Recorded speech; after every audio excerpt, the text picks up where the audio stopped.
शांती. आज आहे 15/7/2024 ची मुरली.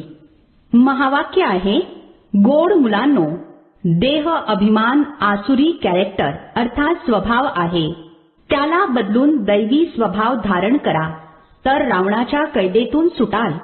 प्रश्न आहे, प्रत्येक आत्मा आपल्या पाप कर्मांची सजा कशी भोगते, त्यापासून वाचण्याचे साधन कोणते आहे? उत्तर आहे, प्रत्येक आत्मा आपल्या पापांची शिक्षा एकतर गर्भ जेलमध्ये भोगते, दुसरे रावण जेलमध्ये अनेक प्रकारची दुःखे भोगते. बाबा आलेले आहेत तुम्हा मुलांना या जेलमधून सोडविण्यासाठी. यातून वाचण्यासाठी पवित्र बना. धारणेसाठी मुख्य सारांश. पहिला पॉइंट आहे, कधीही ऐकीव गोष्टींवर विश्वास ठेवून आपली स्थिती खराब करायची नाही. आपल्यामध्ये सफाई ठेवायची आहे. खोट्या गोष्टी ऐकून जळायचे नाही. ईश्वरीय मत घ्यायचे आहे. दुसरा पॉइंट आहे, देही अभिमानी बनण्याचा पूर्ण पुरुषार्थ करायचा आहे. कोणाचीही निंदा करायची नाही.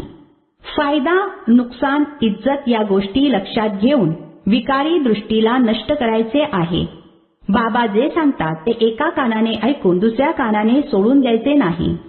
आजचे वरदान आहे, त्रिकालदर्शीच्या सीटवर सेट होऊन प्रत्येक कर्म करणारे शक्तिशाली आत्मा भव.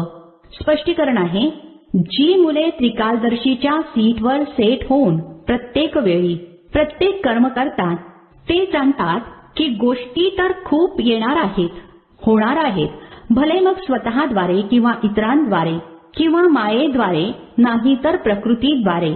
सर्व प्रकारे परिस्थिती तर येतीलच आणि येणारच आहे, परंतु स्वस्थिती शक्तिशाली असेल तर त्यापुढे परस्थिती काहीच नाही.